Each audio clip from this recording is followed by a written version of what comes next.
Assalamualaikum warahmatullahi wabarakatuh. Sebelumnya perkenalkan kami perwakilan dari kelompok 3B. Kami akan menyampaikan materi pendidikan kesehatan tentang hipertensi atau tekanan darah tinggi. Sebelumnya apa sih itu hipertensi? Hipertensi adalah peningkatan tekanan darah sistolik yang lebih dari 140 dan diastolik 90 mmHg. Hipertensi sendiri dibagi menjadi dua, yaitu hipertensi primer. Hipertensi primer adalah peningkatan tekanan darah yang tidak diketahui penyebabnya atau idiopatik. Selanjutnya ada hipertensi sekunder. Hipertensi sekunder adalah peningkatan tekanan darah yang disebabkan oleh karena penyakit tertentu dan penggunaan obat-obat tertentu. Baik, di sini saya akan menjelaskan etiologi dan faktor resiko. Yang pertama ada hipertensi primer. Ada usia, stres psikologis, dan keturunan.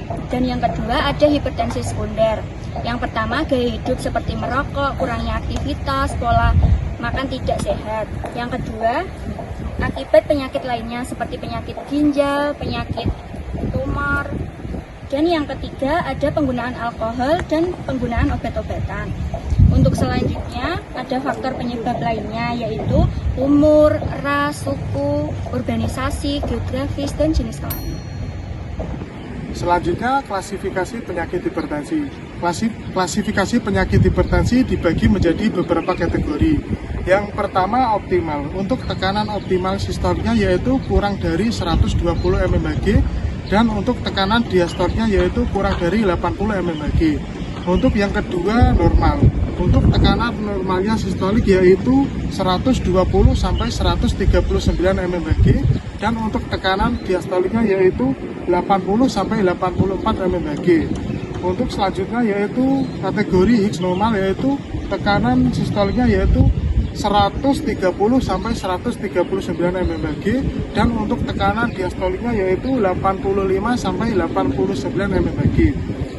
Selanjutnya hipertensi tahap 1 atau ringan. Untuk tekanan sistoliknya yaitu 140 sampai 159 mmHg dan untuk tekanan diastoliknya yaitu 90 sampai 99 mmHg. Untuk yang kedua hipertensi tahap 2 atau sedang. Untuk tekanan sistoliknya yaitu 160 sampai 179 mmHg dan untuk tekanan diastoliknya yaitu 100 sampai 109 mmHg.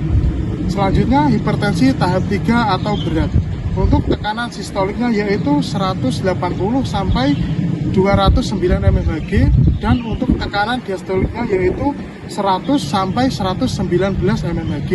Untuk yang terakhir hipertensi tahap 4 atau sangat berat, yaitu untuk tekanannya lebih dari 210 mmHg dan untuk tekanan diastoliknya yaitu lebih dari 120 mmHg.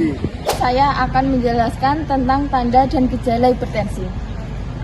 Pada sebagian besar penderita hipertensi tidak memiliki gejala, namun beberapa gejala penyakit adalah 1. Sakit kepala, mual muntah, sesak nafas, kelelahan, gelisah, dan kabur. Selanjutnya ada komplikasi penyakit hipertensi. Yang pertama ada stroke, yang kedua ada infark miokard, yang ketiga ada gagal ginjal, yang keempat ada gagal jantung, yang kelima ensefalopati. Dan selanjutnya ada pencegahan penyakit hipertensi. Yang pertama berhenti merokok secara total dan tidak mengonsumsi alkohol. Yang kedua melakukan aktivitas fisik secara teratur dan olahraga secara teratur. Yang ketiga ada diet rendah garam atau makanan. Yang keempat memperbanyak minum air putih. Yang kelima memeriksa tekanan darah secara berkala terutama bagi seseorang yang memiliki riwayat hipertensi. Yang keenam menjalani kehidupan yang sewajarnya. Baik, selanjutnya saya akan menjelaskan penata laksanaan hipertensi. Ada 2 penata laksanaan hipertensi, farmakologi dan non farmakologi. Yang pertama yang untuk farmakologi, pemberian obat penurun tekanan darah atau antihipertensi diberikan secara seperti dosis yang dikit lalu naik ke dosis yang lebih tinggi.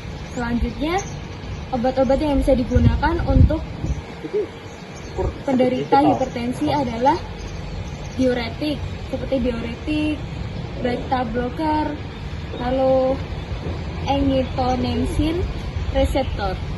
Baik, selanjutnya penata laksanaan hipertensi dan farmakologi, yaitu membatasi asupan garam, diet hipertensi, penurunan berat badan, lalu olahraga, berhenti merokok, dan kombinasi terapi hipertensi dengan holistic terapi seperti Swedish Massage, dan masih banyak lagi. Di sini saya akan menjelaskan perawatan hipertensi. Yang pertama, integrasi diri, yaitu aktivitas fisik, diet yang dianjurkan, dan berhenti merokok. Dan yang kedua, regulasi diri, mengetahui tanda dan gejala hipertensi. Yang ketiga, interaksi dengan tenaga kesehatan lainnya. Dan yang keempat, pemantauan tekanan darah secara rutin. Dan yang kelima, pemantauan mematuhi aturan minum obat secara rutin dan kunjungan dengan dokter secara rutin. Nah, itu dia sedikit materi pendidikan kesehatan tentang penyakit hipertensi atau tekanan darah tinggi. Demikian yang dapat kami sampaikan. Apabila ada kekurangan dari kelompok kami mohon maaf.